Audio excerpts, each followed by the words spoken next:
yo tokende ko continuer matin na biso bien aimé otobandaki sur la sanctification. Tobandaki kolobela sur la sanctification. Pourquoi toponi thème oyo et outie pa ina ngate nzambe muta sepela ki na bolingo na ye tokende ko yekola sur la sanctification parce que Bible na ngezo yebisanga ete elobi na biso abi rechercher la paix avec tous et la sanctification sans laquelle personne ne verra le Seigneur. Donc sanctification muto ko permettre yo au monde nzambe. Soko zotambo na kata vie à sanctification te bien aimé et ko la passe pour oyeba ko sepelisa nzambe. Alors to continuer message na biso oyo le loto ke ne ko lobela livre ya Genèse chapitre nango 27 ko banda na verset nango 26 mais to ko banda un peu moi liboso kuna. Alors si on a peut-être qu'on meka mukie ko yeba ko définir qu'est-ce que la sanctification avant peut-être que to ke ne ko dans le livre na biso ya Genèse chapitre 27 to ke kolobaki la sanctification, le fait d'être mis à part, le fait d'être mis à part. Un véritable enfant de Dieu, c'est celui qui est mis à part pour l'usage sacré. Sanctification dans l'obi kezali, le fait d'être mis à part. Dans le biso, un enfant de Dieu, un véritable enfant de Dieu, c'est celui qui est mis à part. Donc, on a à part pour l'usage sacré. Alors, la sanctification, ça doit être continuel dans ta vie jusqu'au retour de Christ. Donc, tu dois vivre cette vie de sanctification continuellement jusqu'au retour de Jésus-Christ. Alors, tu as exemple moko awa. O eza na kata Bible o na baki mbalana na baki nzambe ayeba ko inspirer nga ko révéler ngelo moko na o to baki wana omitala 4 na yo po ete obanda ko marcher dans la vie à sanctification. Tu dois d'abord recevoir Jésus dans ta vie comme Seigneur et Sauveur na vie na yo et ensuite tu es baptisé d'eau ou vous avez baptisé du Saint-Esprit. C'est alors que au commencer vie o ya sanctification. Tu ne sauras pas par toi-même qu'on mène vie à sanctification aussi longtemps que tu n'as pas encore Christ en toi. Tu vois que le Saint-Esprit, c'est lui qui va nous aider à vivre cette vie à sanctification. Alors, tu as dans la carte du livre de Tolobi, Genèse chapitre 27. Ah, il y a une histoire où il y a Isaac. Isaac a comme qui vient, il a légué bénédiction. Il a transféré na mwana na ye. Alors to mekotanga muke awa to tangi na yo Genèse chapitre 27 verset nango 1 mais ça vraiment les kamnapso mingi kuna te to kene kotala oni nzamba lingo sola na biso awa. Isaac devenait vieux et ses yeux s'étaient affaiblis au point qu'il ne voyait plus. Alors il appela Ésaü son fils aîné et lui dit mon fils et il lui répondit mais voici. Isaac dit voici donc je suis vieux et je ne connais pas les jours de ma mort. Maintenant donc je t'ai pris. Prends tes armes, ton carquois et ton arc, va dans les champs et chasse-moi du gibier, fais-moi un mets comme j'aime, et approche-les-moi à manger, afin que mon âme te bénisse avant que je meure.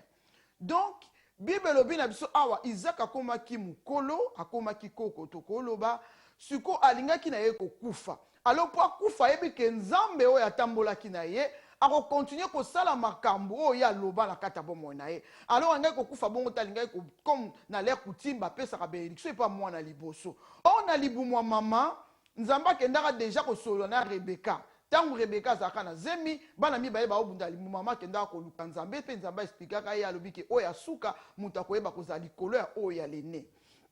Alors, tant Isaac a saigné, pourquoi Isaac a lobaki? Il faut que nous ko l'âme abomanyama pour aïe la ye, pe aïe ba ko bénir ye. Bien aimé, nzambe na biso alinga sacrifice. Sacrifice ko o nzamba sepela ki nangu fala ki makile sopana. Donc après ça qui biso déjà awezala ki image ya Jésus-Christ. Nzamba zali ko utiliser na ère et ancien testament to loba na ancienne alliance nzambe azalaki ko pesa biloko ekoyiko ya azali ko pesa ezaki ombre ya chose à venir. Donc alobi kendo bomela nga nyama oya nango olambela nga o ndenge nga na lingaka. Donc ndenge nzamba lingaka eza ndenge kifala ki sacrifice salam. Donc nyama kufa makile sopana bongo nzambe ayeba kobimisa bénédiction. Donc anto koloba ke Isaac na moment oyo ndenge nzambe aza kopesa nga révélation oyo Isaac azali image ya nzambe. Isaac aza image ya nzambe. Sikoyo Rebecca sikoyo aza image ya ba pasteur, image ya mosali na nzambe. Sikoyo toloba Jacob sikoyo aza ko représenter biso ba nation oto benga makate pona lipamboli wana. Tango ayebisa ke no boma nyama alambela ya na mama na ya zalaki wana. Tango mama na ya yoki makambo lokola nzamba sa solola kana ye ayebisi mwana na ye te kende okende ko boma bandi asali nete a tricher lipamboli oyo. Mais trichement oyo bien aimé ezalaki nango hasard te, c'était dans le plan de Dieu. Tango atindi kendo bomelanga nyama kendo boma nyama tindi sikoyo Jacob akende toyebi histoire ngo très bien atindi Jacob akende ko boma nyama aya ya pe c'est pas maman na ye alamba ngo pe ba pesa ye lipamboli wana. Alors Jacob abanga ki albi mais maman mungongo nanga papa ye bien ngo nzoto nanga pesa velute bosonga na kei eke papa comprendre ke zalango ngai mutu nazali ezaute erosuka wapi. Alors nzambe ayebaki na kosala ete tolobaki mama lobaki non na yebi ke ko réussir kende parce que maman zaki na ainsi dit l'Éternel kende ka okende kosala ndenga na lobi na yo oya na ngonga na lamba no kyoke na ngo papa na yo a bénir yo. Pendant ce moment là leur maman zo bongisa na mwana na ye Jacob Esau akoti zamba pona kokende koluka jubie moko ya kitoko oya koya kolamba parce que ayeba ikolamba apesa papa na ye po papa na ye akitsa bénédiction likolo na ye. Na image bien aimé zotalisa biso fala que Christ aya akufa po biso ba auto hérité bénédiction auto sana ngolelo. Alors maman alamba ki biloko oyo apesi mwana na ye Jacob alobi kende siko kepesa ba avant kende kuna bien aimé to yebi histoire ayeba ikozwa poswa nyama alatisi na maboko alatisi alobi tango yo okende papa na kosimba yo okomona ka ko comprendre que ezali yo Esau. Alors tango mwana oyo Jacob akende kepa ya papa akomi kuna soto kotanga siko na verset nango 11 alobi Jacob non totangi na 9 va me prendre au troupeau des bons chevreaux. J'en ferai pour ton père aimé comme il aime, et tu les porteras à manger à ton père, afin qu'il te bénisse avant sa mort. Jacob répondit à sa maman, voici voici Ésaü mon frère est velu, et je n'ai point de poils. Nanenge tricage yaki kozato kitambamo na chapitre na verset 22. Jacob s'approcha. Jacob s'approcha. Son père qui les toucha. Jacob s'approcha d'Isaac, son père, qui les toucha, et il dit, la voix est la voix de Jacob. La voix est la voix de Jacob. La voix est la voix de Jacob, mais les mains sont les mains d'Ésaü. Il ne les reconnut pas parce que ses mains étaient velues. Donc, confusion ezalaki mungongo, ezalaki mungongo. Il y a Jacob, ezalaki mungongo il y a Jacob, mais ce qu'on nzoto na ya simbiye ezalaki velu comme ya Esau. Bien aimé mungongo oya biso lelo oyo, eza mungongo biso toza lelo, toza bana na Nzambe. Nenge tebe ko hériter le royaume oya Nzambe to koma bana na Nzambe, to koma le fils et le fils de Dieu. Mungongo ezalaki ya Jacob toloba biso ba étranger mais nzoto na ye ezalaki ezali velu nzoto wana ezo représenter Christ nzoto wana na bandeli o ezalaki velu oyo papa ifalaki asimba aza na confiance ko bénir Jacob à cause ya nzoto na ye o ezalaki velu donc a comprenaki ke o ezali nzoto ya nyama ndenge Christ était l'agneau. Il fallait que simba mona yeke o ezala l'agneau. Malgré mungongo, ezala ngo mungongo ba étranger. Ezala ngo mungongo ya biso na yo o to benga maka na bénédiction te. Mais parce que to lati Christ, nzoto na biso eza velu, do to zaki mbala moko na droit ya bénédiction. Donc zamba zo mona Christ likolo na biso. Biso to mérita ki bénédiction te. Mais lokola to lati Christ, tozui héritage oyo ya kokoma bana na Nzambe pe ya kozala sauver ya kopartager na Jésus-Christ héritage moko. Alors, et on est à 26, alors Isaac, son père, lui dit, approche donc et baise-moi, mon fils. Awa si quoi l'igno peut sa bénédiction, malgré ça, il est convaincu que mon nom est Esaü et il y a Jacob, mais nous autres, il y a Esaü. Alors, bien, si quoi approcher, papa, si quoi nimi, ko bénir, si quoi yo, moi, nana, et wana, Isaac, malgré mon nom, bien aimé, ça mystère. Oh, Esaü, le komoko, Esaü, qui illustration, il y a Makambo et Koya, il y a Christ, quoi, il y a pour sauver Bisso, de l'eau, bananae. Après, Bible lobi na biso tango ayebisi baise-moi mon fils. Nzamba linga ki no liboso apesa ye o ezalaki affection. O ezalaki bolingo. Ne Bible lobi dit a-t-on aimé le monde. Avant Nzamba kiti sa acte ya bénédiction likola ba vie na biso bien aimé. Ayebaki d'abord ko sala acte d'amour alobi na ye baise-moi mon fils. O ezalaki vraiment acte d'amour o Nzamba lingela ki nango biso. À cause de son amour le Seigneur nous a bénis. Et puis Jacob s'approcha et les baisa. Isaac sentit l'odeur de ses vêtements. Puis il les bénit. Babi tangu Isaac a sentir odeur et vêtements. A sentir odeur et vêtements na bandeli. Tangu Isaac a sentir odeur solo. Liboso a simbaki. Azaï convaincu. Après a koyoka solo. Il y a vêtements wana.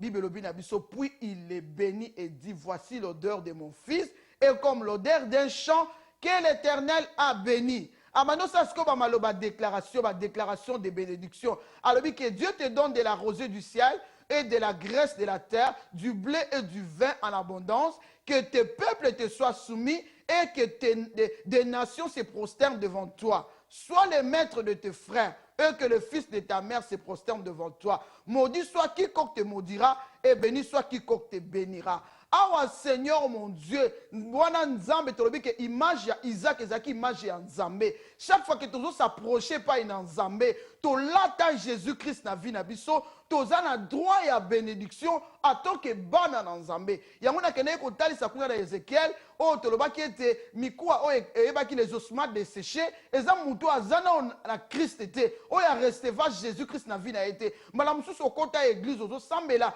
mais au recevoir nanu Jésus-Christ na vie na yo te comme Seigneur et Sauveur à vie na yo. Ozana nous mosika na nzambe, oza pe éloigné na ba bénédiction en nzambe, à tous au côté église ozo sambe la main. Nzamba zo mona yo te parce qu'il faut l'attendre nous Christ. C'est pourquoi verset moko yebisi biso na 2 Corinthiens chapitre nango 2 na verset 15 à 17 lobi, nous sommes en effet pour Dieu la bonne odeur de Christ parmi ceux qui sont sauvés et parmi ceux qui périssent. Balobi, nous sommes en effet pour Dieu. Donc nous sommes en effet pour Dieu. Pour Nzamba pour Dieu toza odeur ya Christ. Donc Nzamba pour la odeur wana ya Christ, la bonne odeur de Christ parmi ceux qui sont sauvés et parmi ceux qui périssent. Na cesse balobi aux uns une odeur de mort, donna la mort, aux autres une odeur de vie, aux ezope sapé vie. Bien aimé, laisse-moi te dire. Moi na Nzambe oyo aza sikoyo vêtu na Christ. Okomi sikoyo kokoma solo ya Christ. Kokoma solo odeur ya Christ eza na nini. Na nzela bien aimé ya ko s'attacher na Christ. Parce que ayebisa biso na Romains chapitre nango 12. Tolo batotang na Romains te. Ayebisa biso awa na Romains chapitre nango 13 verset nango 14 alobi boy. Mais revêtez-vous du Seigneur Jésus-Christ et n'ayez pas soin de la chair pour en satisfaire les convoitises. Totangi ba verso mibale kote musu ba yebisi biso toyeba ko nzamba zo mona biso na odeur ya Christ. Tango to pusane pa na nzambe nzamba zo ka biso solo ya Christ. Siko chrétien ndenge ya okoma na solo ya Christ. Bien aimé ça ba tumsu ba utilisera ba parfum. Okomona zo utiliser parfum ne koma identité na ye. Parfait on est comme personnalité na. Tellement utilisera parfait on a ming. Nous autres on est comme na soloana. Bilama no solata na soloana. Ba ko reconnaître ka na soloana. Bien aimé biso pe bana na Nzambe ba Christ tozalaka na solo. Tamu yo kangami na Christ. Kokoma solo na Christ, il faut e ba ko kangama na ye. O kangama na nzela ba prière. O kangama na nzela parole Jésus Christ atikela kibiso. liloba na nzambe ntango nyonso na vie na yo bien-aimé wana oza s'approcher na Christ wana ozodemere en Christ ozokoma solo odeur de Christ mpe bango babi revêtir Christ do tolata biso tolata ye na baevre na biso lolenge bato oyo ya nini d'église oyo ezalaki na Antioche bayebaki bango babi oyo baza comme Christ bakretien babengaki bango comme Christ parce que baza komona bango façon na bango akoprier façon na bango akoloba makambo nyonso bakomaki kosala bakomaki identique na Christ donc mwana na nzambe okokoma identique na Christ ntango ozokangama na Jésus ntango ozotosa maloba na ye ntango ozoprier nyonso wana kolukaka nzambe na vie na yo okokoma na odeur wana eyaka mbala moko te bien aimé le fait akokangama na Jésus Christ na vie na yo odeur wana ekozala marque na yo sikoyo na nzela ya solo wana moto ekokimisa bademo na vie na yo ekokimisa bato ya misala mabe na vie na yo ntango yo ozosala parce que toza na cadre ya sanctification le fait akokangama na Jésus Christ le fait ya kodemere na maloba na ye ya kosala oyo azosenga o le fait akokangama na prière bien-aimé okokoma kobimisa odeur ya vie okokoma kopesa odeur ya vie et non l'odeur de la mort d'où odeur wana moto ekosala ete bato ya misala mabe bakoka yo te parce que okomi comme Christ bakomi komona Christ na nzela na yo halleluya bien-aimé alors tokokende koloba nini soki yo okomi mwana na nzambe okomi sikoyo qualify nde bange baloba you are now qualified to the blessing of God. Ozana droit ya protection divine na vie na yo. Ozana droit ya bénédiction de Dieu na vie na yo. Ozana droit ya faveur céleste na vie na yo. Nzambe faveur nzambe bando tambola na yo. Bisika nyonso yo kozala kotambola na faveur ya nzambe. Ozana droit ya protocole. Ba ange bakola ba serviteur na yo. Bible lobi na biso les anges de l'Éternel campent tout autour de ceux qui les craignent et ils les arrachent au danger. Ba ange oyo eza ba bénéfice ya yo mwana na nzambe. Tant nzambe azomona yo na odeur ya Christ. Tant nzambe azomona yo comme Christ. À cause de Jésus bien-aimé to méritaka bénédiction oyo te.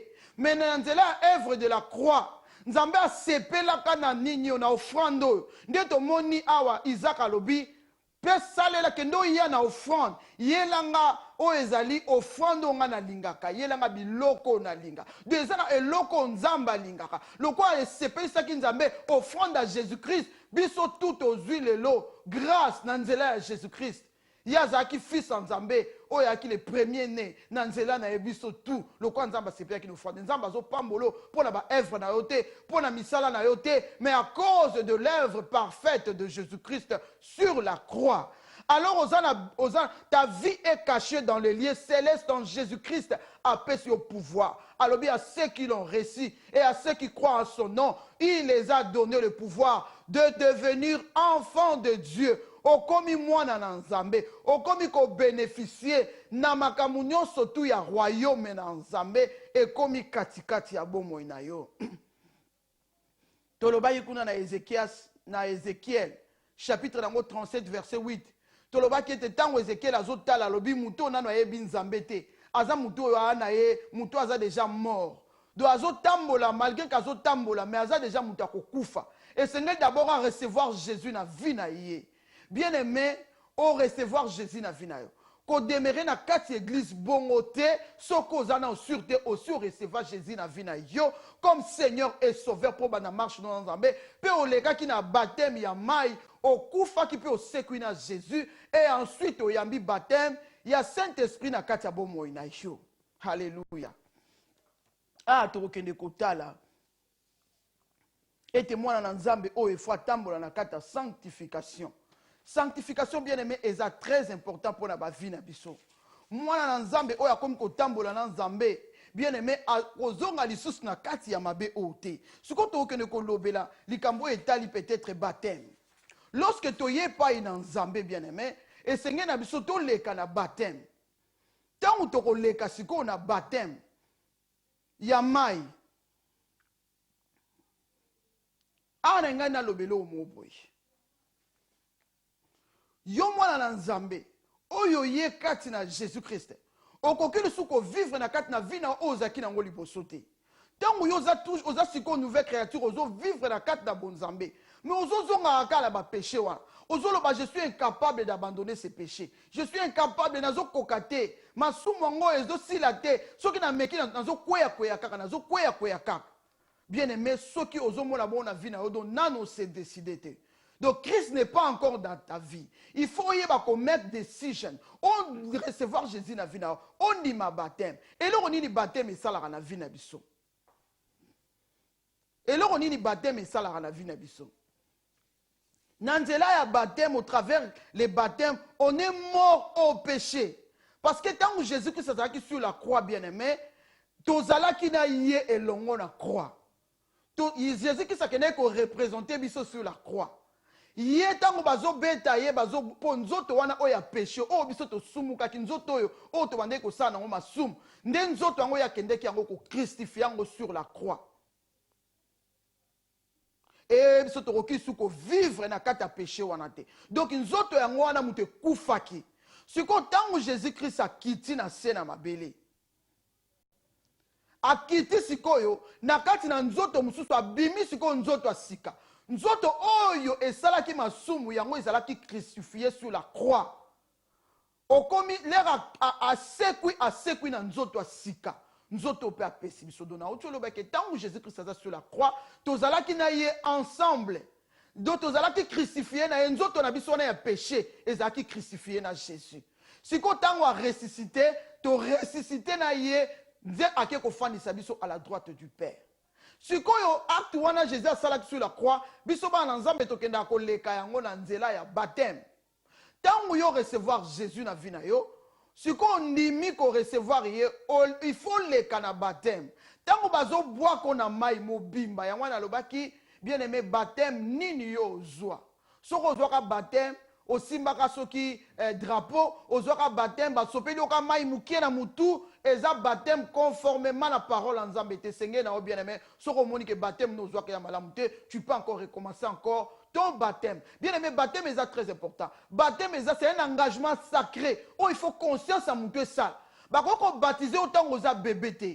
Pour ce qu'on a nzela ya baptême de ozondi masko ko s'engager dans nzela ya Nzambe en âme et conscience. Que na tiki sikoyo masumu nazo kufa na masumu pona bima nouvelle créature na tambola lisusu na ancienne vie vie oya kale kufi na komi sikoyo mwana na Nzambe nazu sikoyo vie ya sika o nazo tambola sikoyo en nouveauté de vie ya wana faut conscience ezala okoki ko baptiser mwana ya mukete soki baptême ya vrai okoki ko banda na âge à 12 ans. Pour moi, tango azana muke azana nzela ya foi ya maman na eto ya papa na ya papa na ye. Mais tango akoli na âge à 12 ans déjà eu conscience ya oyo mabe oyo malam akoki ko kozala baptiser pour les wana ndimi ko engagement na ye.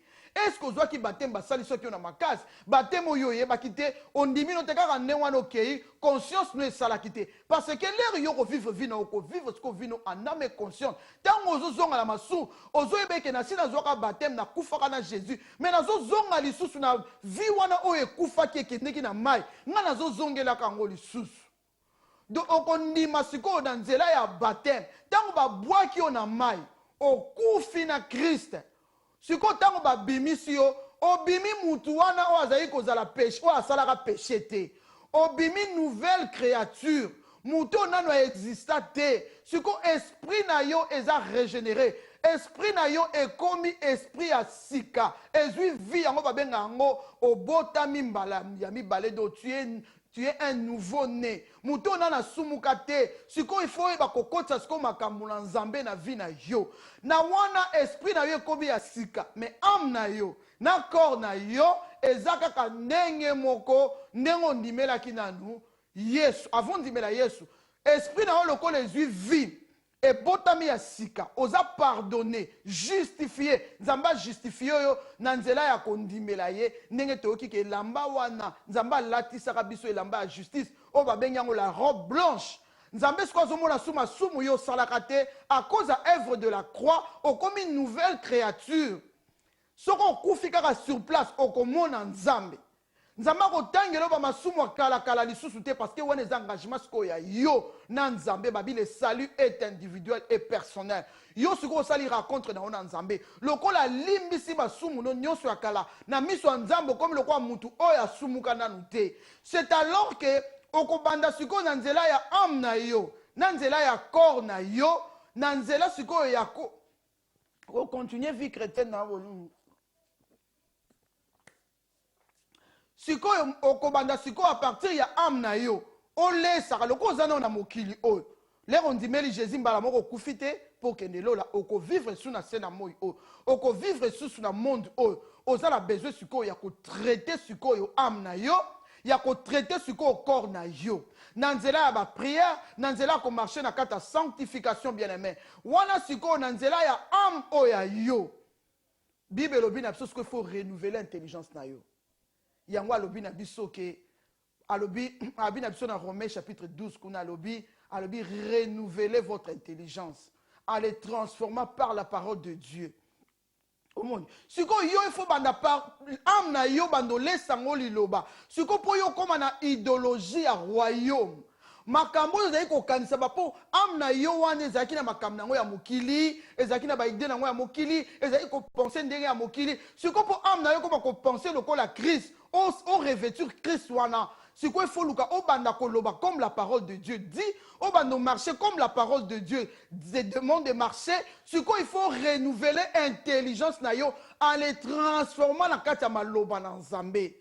Wana ozo kene ko traiter siko ozo lesa âme na yo po âme na yo a revivre non na mokilo etoni makambo ebele soki yo ko lesa âme non na parole ya Nzambe te okoki ko kwera lisusu siko po sepesa Nzambe mais déjà esprit na yo eza sauvé mais âme na yo eza pe sauvé parce que Jésus a pardonné notre esprit, il a pardonné notre âme, il a pardonné notre corps sur la croix, tout était accompli. Alors siko yo na nzela ya ko traiter siko yo âme na yo par le renouvellement de l'intelligence. Ndenge Bible yebisi biso oza siko ko changer ozo changer de plus en plus ozo kalilo banzambe ozo se conformer nango bien aimé ozo koma na image en nzambe ozo kende de gloire en gloire de victoire en victoire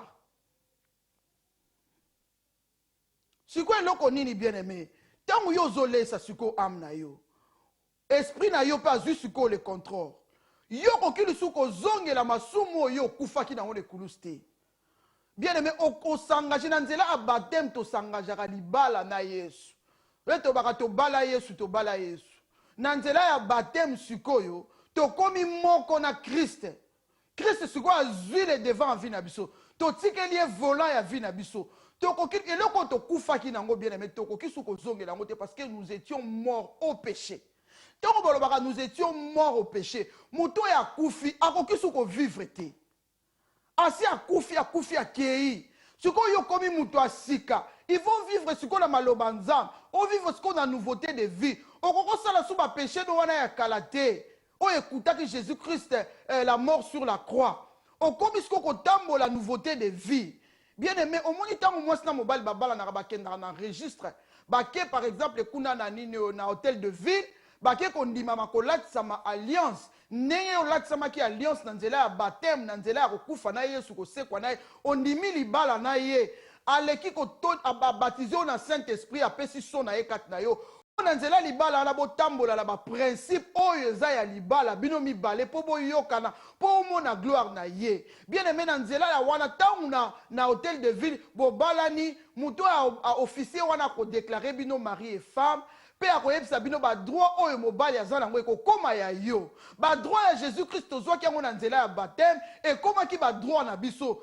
tokomi siko kobénéficie na badroit wana a cause ya mariage oyo tosalaki na Christ na nzela ya kokufa na ye mpe kosekwa na ye biloko nyonso ekomi ya biso donc Nzambe elobaka nango pasteur na nga abanda oyebisa biso alobi moto oyo aza badroit nyonso ya droit oyo eza ya yo o nzamba pesa o aso na bezo senga ngote po nzamba ayebi ke eza droit na yo mais loko nini siko nzamba zo senga biso alobi to rechercher baloba chercher te mais rechercher le royaume de cieux et le reste vous sera donné par-dessus. Donc siko comme na biso to rechercher le royaume et c'est na yo oyeba ko care about am na yo sol na yo bien aimé omoni mbala monsieur za ko arriver biso na église otozalaki parce que na kati ya fait pas quoi ba parents na biso spirituel ko ba bimaki na oyo vision nzamba bengela ki bango toke ko kota kuna bien aimé tozali ko tema maloba na nzambe au sur la sanctification jour et nuit sur et avec l'église vous avez ko beta c'est sur la sanctification parce que tant que tu as sanctification, le reste nous sera donné par-dessus. Tant que tu as sépelisana nous zambé, le reste nous sera donné par-dessus. Parce que tu as lingaka kama boko nzambe te bénédiction nzambe te soki biso pe to ko sala oyo nzamba zo senga biso ko sala te. Donc na yango bien aimé, to bane ko kota mbala musuna na ebisaka église nga na tambu isaka. Kokota mabondeli pona kosenga ka nzamba buka na nzoto abuka na ozana lemsu orgueilleux ozana lemsusu ozana ndo makambo ya kala lemsu luka kozongela yango mais ça la prière okokoka te ko vivre vie o ya sanctification okoti mabondeli nde na manda na pasteur o salisa biso to koti ba jeûne de prière yemo azoleka to tambola na baba azoyoka nde bozo prier azosenga na azoloba loba na nzamba buka na nzoto loba na nzamba buka na munoko tika na munoko te loba na nzambe kolo kangolanga na munoko kangolanga nzambe na kotonga kangolanga nzambe ozolela kangolanga kolo kangolanga otiki na peut-être okangolanga na ba voiture kangolanga na biloko mokili te lukanga nous le royaume et la justice de Dieu lukana nous nzamba biki so na kati bible lobi na biso ete tangu na kati biki tu vas prospérer avec comme prospère l'état de ton âme. Apôtre Paul a dit, je souhaite que tu prospères, comme prospère l'état de ton âme. Âme na yo d'abord, et zandenge ni, ce que toni na ba amertume, et toni na zou, et toni na makambo mabe, ndenge ni na libando ko yeba ko fleurir, okokoka yango te, banana no na kati. Moi na nzamba ko kotaka le mususu jeune. Car pour na kopesa nzambe merci pour la œuvre de la croix. Na koti na nga na sengité, na yaka ko linga yo. Bien mais tant que tolobaka adoration, l'adoration c'est toute une vie. C'est mettre nzambe Jésus-Christ na première position en vie na biso. Première position na lingi na nu yo nzambe. Na lingi na nu yo. Pour le fait bien aimé ko kangama na Christ. Ya ko demeurer na Christ. Biloko monsieur bando kweya yango moko sans ko forcer. Yango na lobaki ceux qui ont recherché premièrement le royaume et le reste te sera donné par-dessus. Bamabala banini ezalango mabete oh kosomba ba voiture oh nzamba salelo boy ezanango mabete bien aimé balobi eza biloko babi guérison délivrance eza biloko bana ya bana batu eza ba mieti ya bana to ana droit nango epai na nzambe eloko eza droit na yo ozana bezo kakatana te otungisa mate parce que eza droit na yo mais oh ya recommandé biso to chercher d'abord le royaume et le reste nous sera donné par-dessus. Moi, Nzamba za mutu oyo, azwa vinaye, apesango comme sacrifice. Apesango comme sacrifice. Et puis sacrifice o Nzamba zo luka aw, eza sacrifice de bonne odeur. Soto ke ne kozwango na Romains chapitre nango 12. Verset nango 1. Bible obi na biso boy. Je vous exhorte donc frères, par les compassions de Dieu, à offrir vos corps comme un sacrifice vivant, saint, agréable à Dieu, ce qui sera de votre part un culte raisonnable. Nzamba lingaka sacrifice à malam. Nzoto na biso comme un sacrifice, ba membre ya corps na biso et comme ba membre moko sacrifice.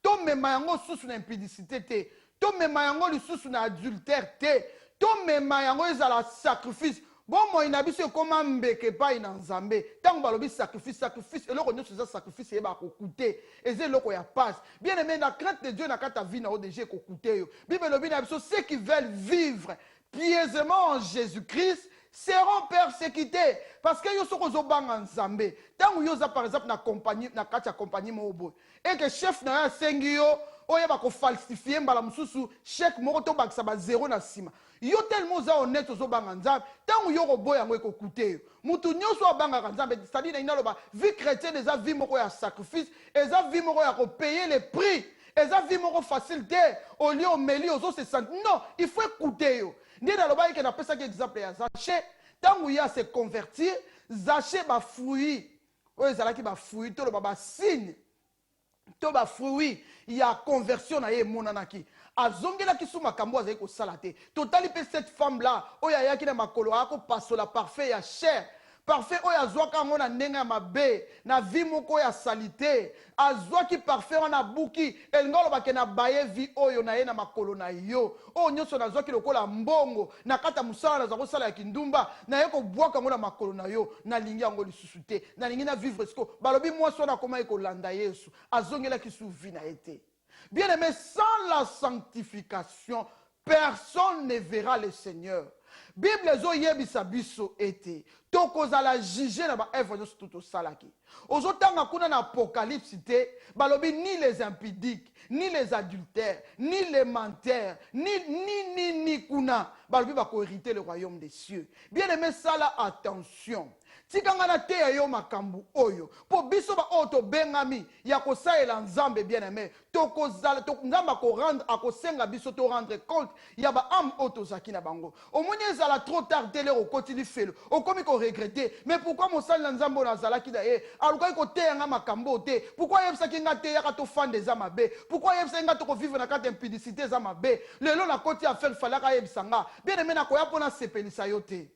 Biso to bandaka église moins nombre vraiment to bandaka église moins nombre vraiment mais à partir à côté à makambo quand de Jésus a kina baye ko balandaka ebele mais tango alobi ke boyezo yela ka lipa menga moko naza pe lipa na bi celui qui mange ma chair et boit mon sang il aura la vie éternelle bato bandi ko kima moko mais ndeni langage comme sous difficile bien aimé na kati parce que tellement na temi matea oyo mingi et kota na kata mikuwa langa eza matea on a te kango pe mingi l'église. Bien aimé, ce qu'on boya lelo oyoka vérité. Oyinanga, mais un jour okolela même quand même na yebisa opona lobino ke biso ba auto benga biloko la nga évangéliste Geneviève na ko rendre compte par nzambe na ba pato abenga apesa nga na bango. Est-ce que na te ki bango makambo ezaki ya solo po ebikisa milimo na bango po baza la sauver. Bien aimé, ata Lazare ya sekwaki, mais l'air a sekwi, Lazare a vivaki pour l'éternité, te toana Lazare lelote. Lazare souka na yezala ekaka akende pe suna mboka wana okoyo kozwa nyoso mokili bien aimé mais ceux qui vraiment au perdre âme na yo qui servira-t-il à un homme de gagner le monde sur son âme âme ya mutu eza tellement valeur oyo nzambe azomona d'abord l'âme na yo oyeba koyeba mopaya na mokili okoyo kozwa nyonso okoyo kozwa mais un jour okotika yango nalobi te ke faut la pauvre oui il faut linga bénédiction il faut linga biloko eza matériel il faut linga et après okolinga libala ozwi libala eza bien mutu abala oleli bana ozwi ozala ba difficulté ba problème ozwi et après, le royaume des cieux est l'équi dans mon nyonso parce que Nzambe azomona âme ya mutu oyo eza na valeur na misu na ye. Na misu na ye bien aimé. Nzambe azuzela biso to. Tokene kotanga awa na Apocalypse nango verset nango 3. Sorry, Apocalypse chapitre 3 verset nango to bandiata na 14 poto tanga oyo. Verset nango 14. Écrit à l'ange de l'église de Laodicée. Voici ce que dit Amen. Oh, Nalinga Nzambe, la façon dont Dieu se présente, c'est vraiment merveilleux, bien aimé. On va se présenter. Alors, écrit à l'ange de l'église de Laodicée.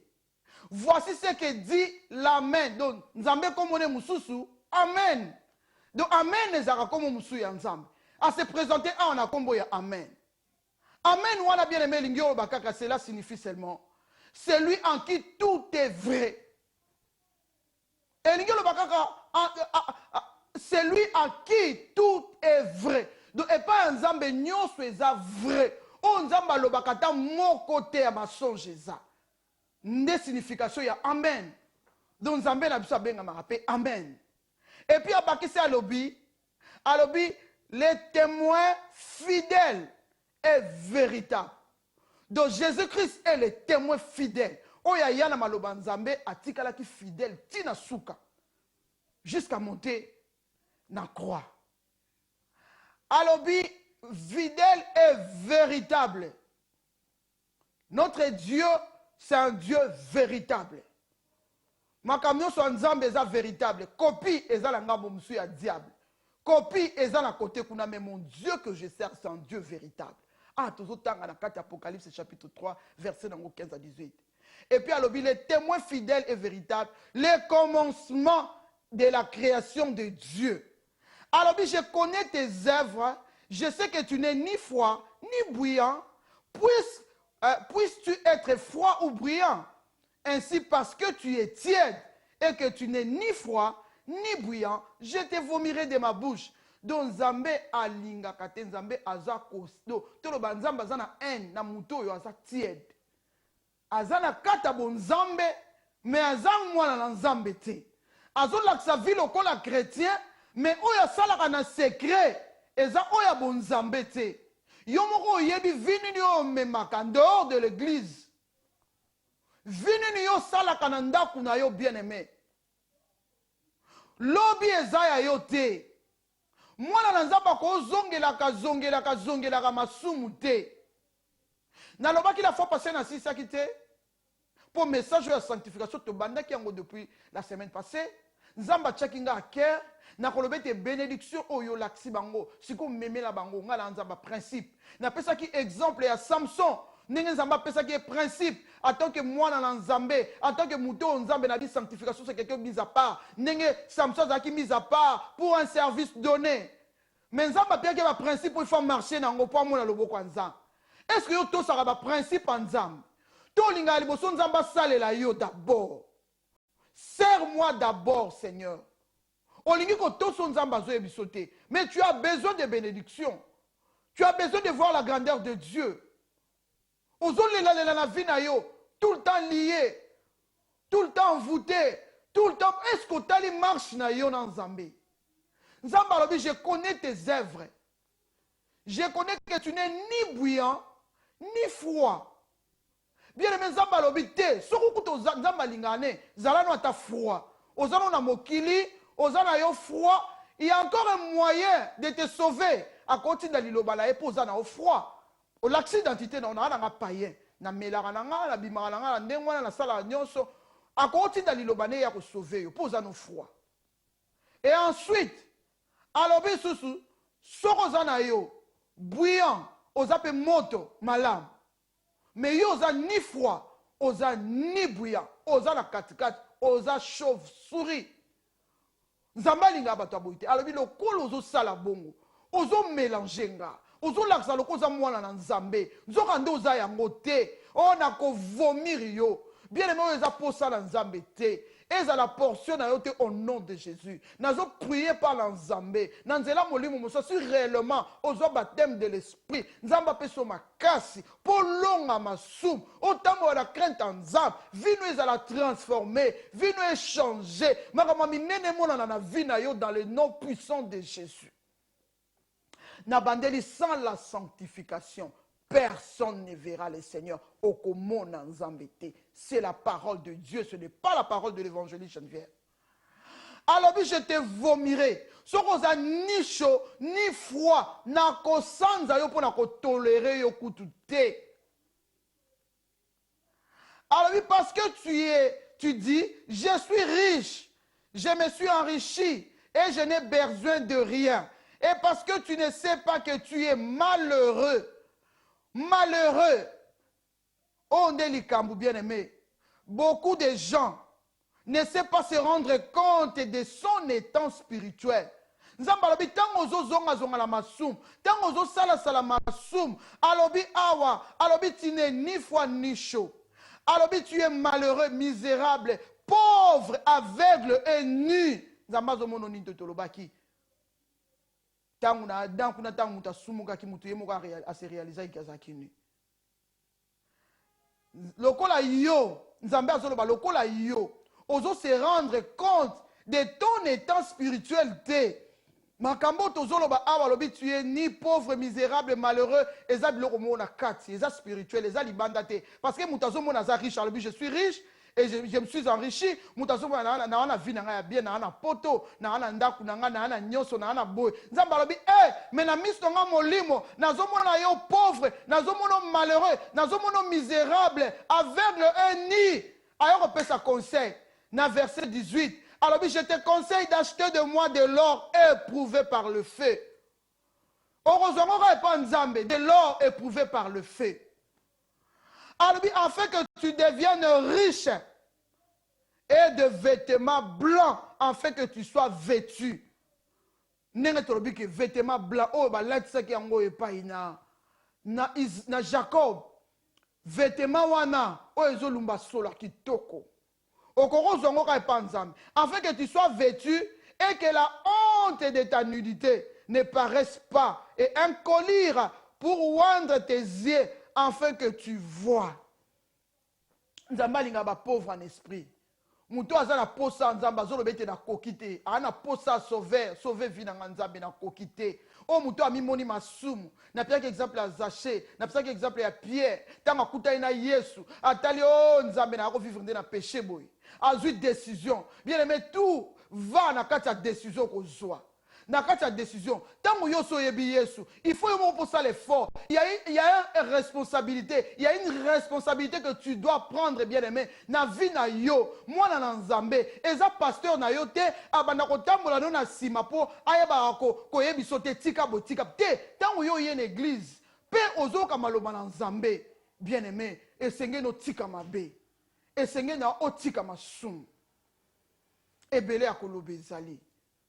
Maintenant na biso tokomi presque na suka ya programme na biso libondeli na nga bien aimé eza eke Nzamba kutana na yo osanza masumu oboya yango obanda kotambola na nouveauté de vie makamusu kutu ndenge ye moko alobi ke tout te sera donné par dessus okobanda le musuka kovandi kokanisaka kokanisa eloko moko ozomona mbala moko Nzambe apesi yo Nzambe ye moko akobunda bitumba nyonso ya yo akobundela yo mpo ye moto abunda na ekulusu apesa yo repos yo oza na place ya reste ofanda à la droite du Père ye asala binemi no marche pied na yo olonga na Christ bien aimé ya koloba eza ebele bien aimé tozo continuer parce que tosilisi kutu te tozo continuer na série na biso oyo. Il y a un message sur la sanctification. Il faut te lukango. Balobi rechercher la paix avec tous. Et la sanctification, sans la sanctification, personne ne verra le Seigneur. Vini nozo tambola nango. Makambo yo sala kana vino yo moko yebia. Nzamba ko juger biso selon ba œuvre na biso. Ba œuvre na biso ko leka na monto bien aimé. Yo muto zui grâce. Ti ya kokota na kati na ndako na Nzambe oye banzambe. Pourquoi encore kufa lisusu na masumu wana? Muto so asa kufa ki ne loko wana akomi vivant pour Christ. O kufi na nzoto siko esprit na yo siko tu vis maintenant en esprit. Oza siko na vie. Le péché n'aura pas le pouvoir sur toi. Péché ça sous la domination du corona ote nazo kokango te nazo te. Nanzela Saint-Esprit azo peso capacité ma coquille. Alors bien l'esprit qui a ressuscité Jésus d'entre les morts rendra vos membres mortels en vie. Saint-Esprit no pesa ba membre na yo vie. Okokaka kotika masumu ta komo pesa ba membre ekufaki na kati no vie. Malade ko ala suna kati na oto komi na santé moko divine. Nzambe moko akote azui makambo. Molimo mo santu kati no za richesse bien aimé, za richesse.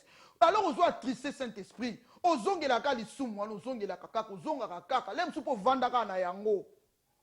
Ba yaka to fanda bien aimé, za lisumu. Il faut mobali bala yo.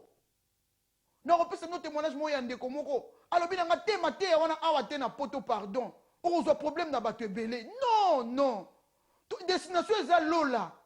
Destination chaque jour l'église tozo que des destinations est à lola. Oya mokilito otika. Mikolo nyonso faut conscience me sala. So Jésus Christ a lelo.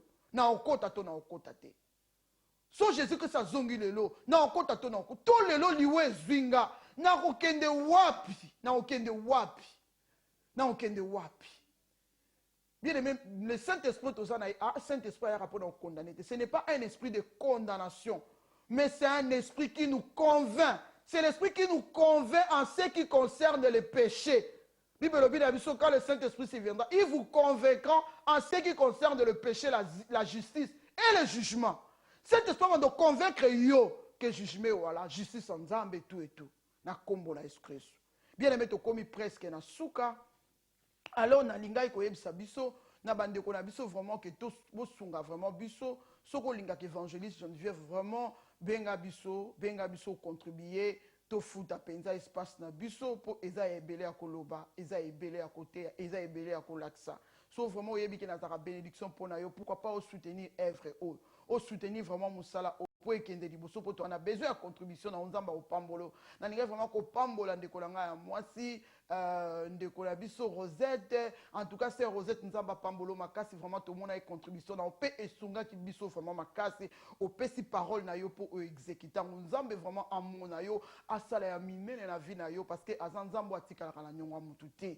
Alors tu commis vraiment na souka bien aimé tous ceux qui ne reçu ces émissions na biso nazo senga grâce en nzambe accompagné au partout ko tambola au ko sala mona makasi na ote le Saint-Esprit va t'aider okoka kolonga makambo kobanga na te biso tout okoka yango na grâce nzambe nyonso ko kozalizaka na grâce nzambe to leki mutu moko ne loko moko te to leki na nga yo te na leki yo te bien aimé seulement la grâce que Dieu nous donne et puis décision yo zui bien aimé décision ya mutu abakuti na français babi vouloir c'est pouvoir so remettre décision binga na kosumuka te tant tozaki ba jeune fille ozolo na otika la obota la ndaka ba parenté tant yo zui décision na Saint-Esprit ko accompagner décision na yo po sumuka pété parce que tant ko mona péché ko sauter ko kimango okokima yango cet esprit ko aider pour déjà disposition motema no ezake na boy na nga péché bien aimé toza biso na nzambe na kati église oza la responsabilité ya yo moko ya vie spirituelle na yo pasteur no te muto aza responsable ya vie na yo biso tout ovandaka pe na église tozo yoka kaka makambo kote ya biso nyonso nazo ya kote ya teke nazo ki nga moko pe